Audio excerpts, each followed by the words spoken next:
তো আগের ভ্লগে তোমরা যেরকম দেখেছিলে গপু আমার ওপর খুব টর্চার করেছিল। আমি কেঁদে ফেলার পর আমাকে বলেছিল ও মাদারসাটে খাওয়াতে নিয়ে যাবে। ইয়াস, তো আমরা চলে গেছিলাম মাদারসাটে, কিন্তু ওখানে গিয়ে আমি আর একটা সারপ্রাইজও পেয়েছিলাম। আমি ভাবতেও পারিনি এইভাবে সাজাবে। খুব সুন্দর লাগছিল ডেকোরেশনটা। আমি তো আনন্দে নাচতেই লেগেছিলাম। তোমাদের বলো কেমন লাগছে ডেকোরেশনটা, কমেন্টে জানিও। আর এখানে তো গপু আর আমি একটু ভাবলাম তোমাদেরকে দেখাই যে কেমন সাজিয়েছে এই ট্রিটা, মানে করেছে, কিন্তু এখানে গপুই পড়ে যাচ্ছিল। আসলে বাচ্চারা খেলা করছিল তাই এই চুলচুলিগুলো খুলে গেছিল।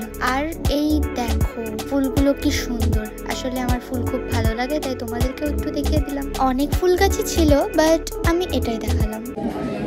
তো আমরা ভেতরে ফাইনালি ঢুকতে পেরেছি। ঢোকার টাইমে এতটা হ্যাপি হয়ে গেছিলাম যে আমি ভ্লগ অন করতে ভুলেই গেছি। বাট ঢোকার পর এখন আমরা অর্ডার দেবো বলে বসে আছি। একটা অর্ডার ভেবেছিলাম দেবো, যেটা আমার ভালো লাগে খেতে, খুব হলুদ পোলাও আর খাসির মাংস। এটা আমি বলতে গেলে এটার জন্যই আমি মাদারসাটে আসি, আমার খুব ভালো লাগে খেতে। বাট এটা হলুদ পোলাওটা এখন অ্যাভেলেবেল নেই, আজকে খুব চাপ, তার জন্য অন্য কিছু ভাবলাম, তাই অর্ডারটা এখনও দেওয়া হয়নি। এবার আসি, দেখা যাক যেটা ভেবেছি এবার সেটা পাই কিনা। যদি পাই তাহলে তোমাদেরকে আবার দেখাবো।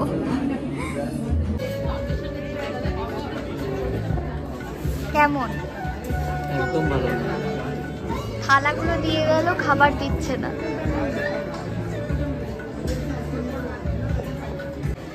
ফাইনালি খাবার চলে এসেছে আর এখন সার্ভ করবে। আমি সার্ভ করে দিচ্ছি আমারটা। তো এখানে বাইরে বেরোনোর পর ভাবলাম তোমাদেরকে এগুলো দেখিয়ে দিই। আসলে এখানে এরকম দোকান বসিয়েছিল, বুঝতেই পারছো যারা মাদারসাটে এসেছো তারা কোথায় এটা বসেছিল সেটাও বুঝতে পারছো। তো এখানে আমি একটু জুয়েলারি দেখছিলাম, বাট আমাকে গপু কিনে দিল না।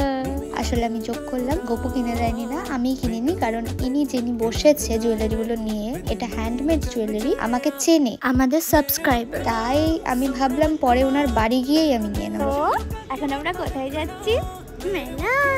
আজকে 25 ডিসেম্বর, তার জন্য আর কি, ও সরি, আসলে বুনু কান ফুটিয়েছে। হ্যাঁ রেডি, মানে বুনু কানের পরার জন্য রেডি হচ্ছে।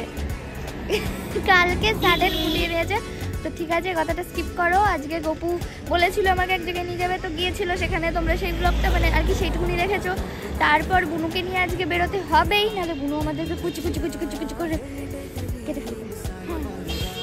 তার জন্য আমরা এখন যাচ্ছি কোথায়? এখন আমরা যাচ্ছি মেলায়, চার্চের মেলায়। বেশিক্ষণ ঘুরবো না, কারণ 25শে ডিসেম্বর খুব ভিড় হয়, তো যেইটুকুনি পারবো সেইটুকুনি ঘুরবো। তো চলো সেইটুকুনি শেয়ার করবো।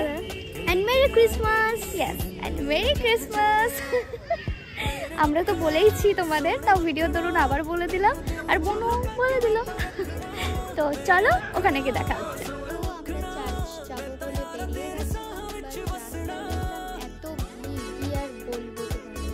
পাচ্ছ কত ভিড়, তাও ভালো করে বুঝতে পারছো না, কারণ আমি তো ছোটখাটো মানুষ, আমি ভিডিওটা বেশি উচ্চতম জায়গা থেকে করতে পারিনি, যাই হোক এই জন্য বুঝতে পারছো না হয়তো। তো গপু গাড়ি পার্ক করে দিয়েছিল, আর আমরা যখন হাঁটছিলাম ঠিক ভিড়টা এইরকম লাগছিল। আরো অনেক ভিড় ছিল যেটা আমি বোঝাতে পারছি না, বিকজ সবে মাত্র হাঁটতে লেগেছি, আর এটা মুখের দিক। আর এই দেখো মেন জায়গা, যেটা একদম চার্চের সামনে চলে যায়। কৃষ্ণনগরে যারা থাকো তারা বুঝতেই পারছো কোন জায়গাটা। তো আমি একটু ব্ল্যাকের ওপরে ভিডিওটা নিয়েছিলাম, বিকজ এই লাইটিং গুলো তোমরা যাতে ভালো করে বুঝতে পারো, তোমাদের ভালো লাগে তাই।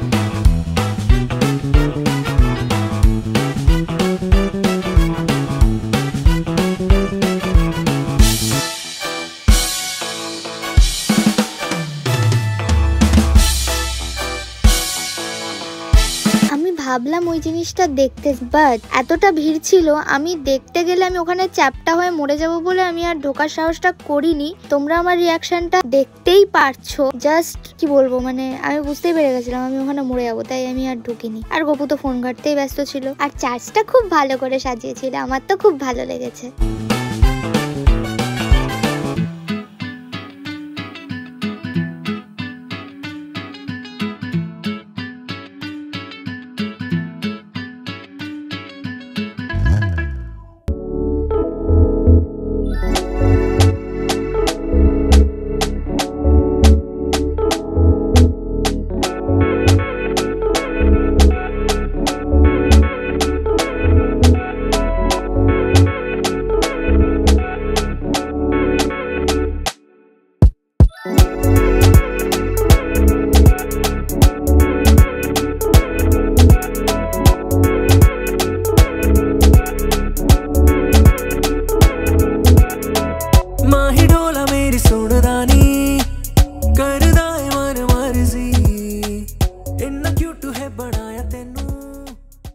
বাইরে বেরোনোর পর আমার মনে হলো চার্চের সামনের ভিড়টা তোমাদের একটু দেখায়। বাই দ্য ওয়ে, আজকের জন্য ব্লগ এইটুকুই। টাটা, দেখা হচ্ছে নেক্সট ভিডিওতে।